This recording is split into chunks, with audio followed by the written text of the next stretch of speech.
Hello साथियों, नमस्कार। मैं मनीष कुमार आपका स्वागत करता हूं डीएनएक्स एग्जाम वॉरियर्स में।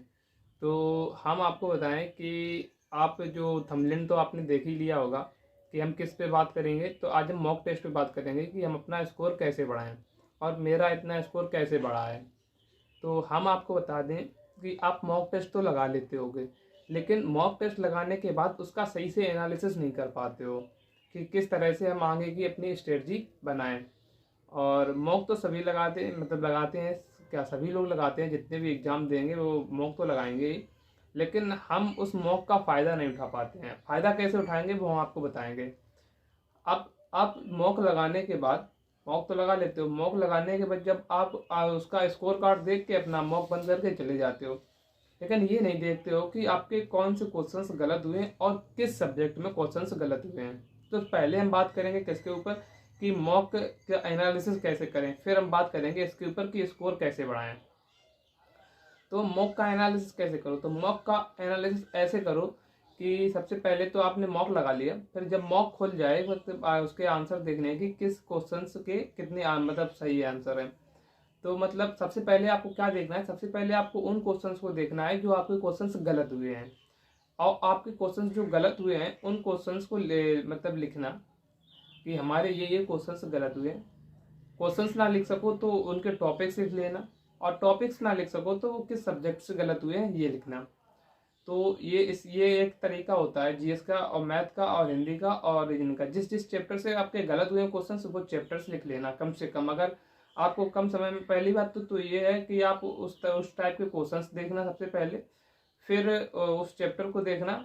और अगर उस चैप्टर को भी ना लिख पाओ तो फिर बाद में देखना कि आप किस सब्जेक्ट में क्वेश्चंस गलत कर रहे हो। तो ये देखने के बाद आप ये देखो कि आपके क्वेश्चंस, फिर सबसे पहले गलत वाला आपने देख लिया, फिर आप ये देखो कि आपके कौन से क्वेश्चंस ऐसे हैं जिनमें आपको टाइम ज़्यादा लगा है।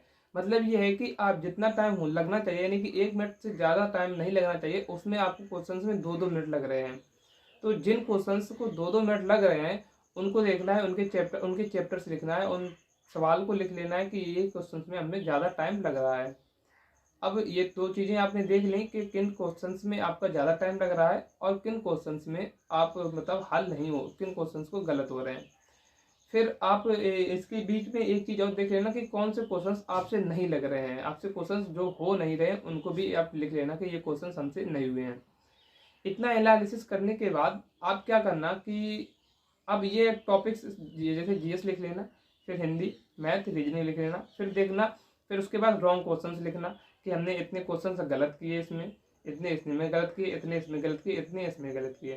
फिर उसके बाद लिखना कि आपने इतने इसमें नहीं लगे हमसे, इतने इसमें नहीं लगे, इतने इसमें नहीं लगे और इतने इसमें नहीं लगे। तो ये सब करने के बाद अब आपको करना क्या है, आपने क्वेश्चंस देख लिए, कौन से क्वेश्चंस हमसे नहीं हुए वो भी देख लिए, कौन से क्वेश्चंस हमसे गलत हुए हैं। तो सबसे पहले आप उन क्वेश्चंस को उठाना कि जो क्वेश्चंस आपसे गलत हुए हैं, कि ये क्वेश्चंस क्यों गलत हुए हैं। जो सिली मिस्टेक्स की वजह से हुए तो उस पर आप ध्यान देना कि आपके क्या सिली मिस्टेक्स हैं। और जो क्वेश्चंस का आपने लगाने का तरीका अलग था और वहाँ पर अलग था, तो वो क्वेश्चंस को आप देखिए। सबसे पहले आप उन क्वेश्चंस को देखिए और फिर उसके बाद जिन क्वेश्चंस में आपको टाइम ज़्यादा लग रहा है कि वो इससे जल्दी समय में किस मेथड से हो सकते हैं, तो वो क्वेश्चंस को देखना। अब हम आपसे बात करते हैं कि आपको स्कोर कैसे बढ़ाना है। तो स्कोर बढ़ाने के लिए आप ये देखना कि आप सबसे पहले हम एक टारगेट बता रहे हैं आपको कि मतलब किस सब्जेक्ट में आपको कितने होने चाहिए। अगर हम जीएस की बात करें, जीएस में आपके अगर 25 से 28, 29, 30 तक, यानी 25 से लेकर आपके 30 तक आंसर आ रहे हैं, सही करेक्ट हो रहे हैं, तो आप ये समझिए कि जीएस में आपका सेफ स्कोर है। इसके बाद मैथ उठाते हैं। मैथ में अगर आपके मैथ में अगर आपके 18 क्वेश्चन तक आ रहे हैं, मतलब कि 8 मतलब 20 क्वेश्चन है, उसमें 18 क्वेश्चन अगर आपके सही हैं तो आप मैथ में भी सेफ हो। और हिंदी की बात करते हैं, हिंदी में अगर आपके 30 से प्लस, यानी कि 31, 32, 33 कितने भी हो, यानी कि 30 से 32 के बीच आ रहे हैं तो भी आप सेफ हो। और जो उसकी बात करते हैं, अगर हम रीजनिंग की बात करते हैं, रीजनिंग में अगर आपके 46 से लेकर 50 के बीच में आ रहे हैं तो भी आप सेफ हो। तो ये टारगेट लेके चलना। अब आप देखना कि आपके किस सब्जेक्ट में स्कोर कम है। अगर जीएस में आपका स्कोर कम है तो आप जीएस को कैसे बढ़ा सकते हो। तो जीएस में कुछ टॉपिक्स होते हैं जैसे कि हिस्ट्री हुई, पॉलिटी हुई, जीएस जियोग्राफी हुई और इकोनॉमिक्स हुई, इन सभी सब्जेक्टों में अब आप देखना कि आपके जो जीएस में हमने आप क्वेश्चंस लिखे थे, जो टॉपिक्स लिखे थे, वो किस से हैं। जीएस के जो हिस्ट्री से हैं, पॉलिटी से हैं, या जियोग्राफी से हैं, इकोनॉमिक्स से हैं, या साइंस से हैं, एक्सेट्रा एक्सेट्रा, यानी किस से हैं। तो जिस सब्जेक्ट के क्वेश्चंस आपके गलत हो रहे हैं, तो आप एक चार्ट बनाना डेली बेसिस पर कि मेरे मतलब अभी तो आपका एग्जाम है, अगर एग्जाम ना होता तो और अच्छे से आप बना कि आप आज मेरे हिस्ट्री में इतने क्वेश्चन गलत हुए हैं, जीएस में इतने क्वेश्चन, तो आप वो टाइम तो बचा नहीं आपके पास। तो आप ये देखना कि आपके किस सब्जेक्ट में क्वेश्चन गलत हो रहे हैं और किस सब्जेक्ट को क्वेश्चन हो नहीं रहे।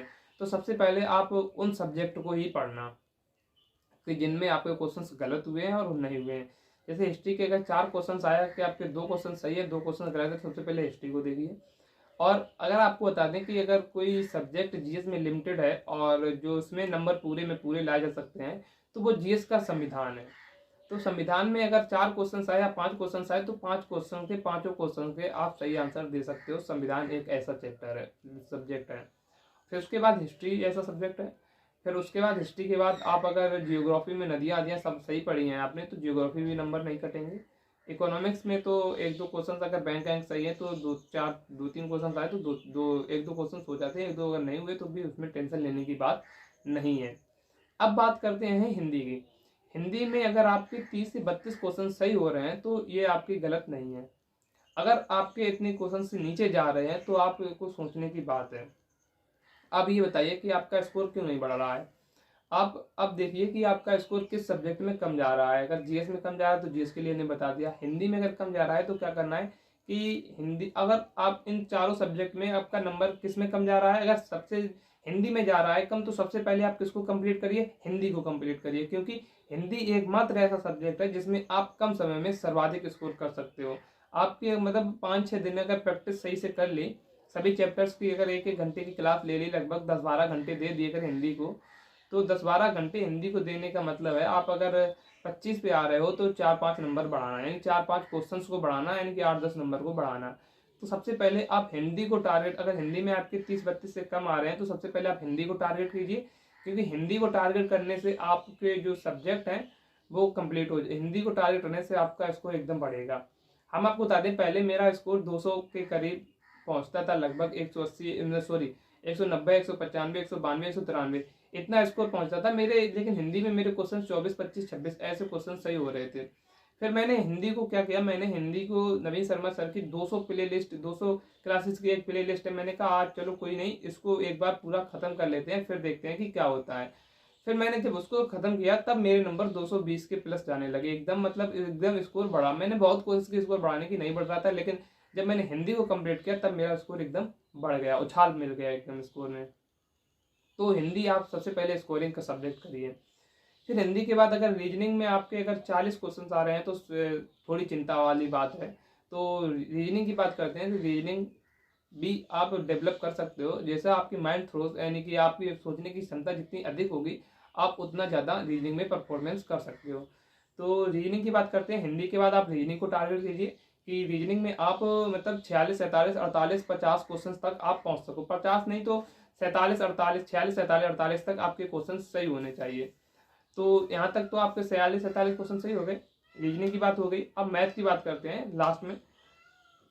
मैथ में आप क्वेश्चन उठाना और देखना किस सब्जेक्ट, मतलब किस चैप्टर से आपके क्वेश्चंस गलत हो रहे हैं। सबसे पहले उन चैप्टर्स को कंप्लीट करना। अगर आपको नहीं समझ में आ रहा है कि मैथ में क्या करें, तो हम 2-3 चैप्टर बता रहे हैं, उनकी मैराथन ले लेना। और मैराथन कहाँ से लेना है, आदित्य रंजन सर की मैराथन पढ़ी है यूपी पुलिस के लिए, जो उन्होंने पहले पढ़ाई थी। 21 दिन के लिए 21 मैराथन थी। तो आप उनमें से किसको किसको कंप्लीट करना। सबसे पहली चीज़ है आप परसेंटेज को कंप्लीट कर लेना। परसेंटेज को एक मैराथन परसेंटेज की ले लेना, पूरी 2-2.5 घंटे की है। आप थोड़ी स्पीड में घबरा कर ले लेना है, लगभग 2 घंटे में हो जाएगी, 2-1.5 घंटे में हो जाएगी। अगर 2x की स्पीड में लोगे तो 2x नहीं तो 1.5 की स्पीड में अगर लोगे तो 1.5 घंटे में आपकी 1.5 से 1 घंटा 40 मिनट तक हो जाएगी। तो सबसे पहले आपको परसेंटेज की मैराथन लेनी है। उसके बाद आपको क्या करना है, उसके बाद आपको अनुपात समानुपात की मैराथन लेनी है। तो ये दो परसेंटेज, अनुपात समानुपात, और फिर आपको लेनी है किसकी, टाइम स्पीड, उसकी टाइम एंड वर्क की लेनी है एक मैराथन। एक मैराथन लेनी है आपकी CISI की। एक मैराथन लेनी है टाइम स्पीड एंड डिस्टेंस की। और एक मेंसुरेशन की मैराथन लेनी है। मेंसुरेशन आप बाद में कर सकते हो, लेकिन इन 5 मैराथन को आपको जरूर लेना है। किसकी किसकी? अनुपात समानुपात, परसेंटेज, CISI, और जो CISI हो गया, और उसके बाद ये एक किसकी बची थी, हाँ, टाइम, स्पीड एंड डिस्टेंस की, और टाइम एंड वर्क की। तो ये 5 क्लासेस ले सकते हो, जिससे कि आपका मैथ में जो स्कोर है वो अचानक ही बढ़ जाएगा, मतलब अच्छा हो जाएगा। अचानक बढ़ने का मतलब अच्छा हो जाएगा। तो ये सब्जेक्ट थे। और हम बता दें कि अब मेरा स्कोर कैसे बढ़ा, तो आपको पहले बता दें कि हम 3 सब्जेक्ट पहले फोकस करते थे, मैथ, हिंदी, रीजनिंग की। तो 1 साल तक मैंने इन 3 सब्जेक्ट को बहुत ही पढ़ा, मतलब बहुत क्या, बहुत ही ज़्यादा पढ़ा। और अभी बात करते हैं, तो हम अगर बात करें रीजनिंग की, तो रीजनिंग की अगर बात करें तो हमने 2 साल से कोई भी क्लास नहीं ली है। और रीजनिंग की बात करते हैं, रीजनिंग तो हम बस, सही बताएं तो आपको, तो रीजनिंग हम केवल मॉक टेस्ट जो होते हैं उन्हीं मॉक टेस्टों की रीजनिंग पढ़ते हैं। मैंने बुक से भी प्रैक्टिस नहीं की है लगभग 2 सालों से, ना मैंने बुक से कभी प्रैक्टिस भी नहीं की। मैंने यूट्यूब की फ्री क्लासेस ली हैं, जो आपको बता दें मैंने कभी पेड कोर्स नहीं लिया है, सब फ्री ऑफ कॉस्ट यानी कि फ्री क्लासेस ली हैं। और सब यूट्यूब पर फ्री है, बस आपको पढ़ने की ज़रूरत है। और कहाँ से पढ़ना है ये आपको हम बताते रहेंगे। अभी तो इसका एग्ज़ाम है, इसके बाद GD का एग्ज़ाम होगा। फिर आपको फ्री, जैसे वो चलता है ना कोर्स एक लाते हैं, तो हम फ्री कोर्स लाएंगे और आपको टीचर्स बताएंगे, क्लासेस बताएंगे, डेली बेसिस पर आपको आज आज ये क्लासेस कंप्लीट करनी है, तो वो भी हम आपको बताएंगे। तो उसमें ना जाते हुए आज हम इसी की बात करते हैं कि आज इसमें आपका स्कोर कैसे बढ़ना है। तो हमने इन टॉपिक्स को जैसे वैसे बताया है, आप उसी तरह से मॉक का एनालिसिस कीजिए और देखिए कि आपका स्कोर कहाँ पर कम आ रहा है, किस सब्जेक्ट में कम आ रहा है। सबसे पहले उस सब्जेक्ट को फोकस कीजिए, फिर आपका ये मतलब स्कोर बढ़ जाएगा। और इस समय से केवल आपके पास रिवीजन का समय बचा है, तो बस रिवीजन ही कीजिए और प्रैक्टिस करते रहिए, तो आपका आई होप स्कोर जरूर बढ़ेगा। तो मिलते हैं नेक्स्ट वीडियो में, तब तक के लिए जय हिंद।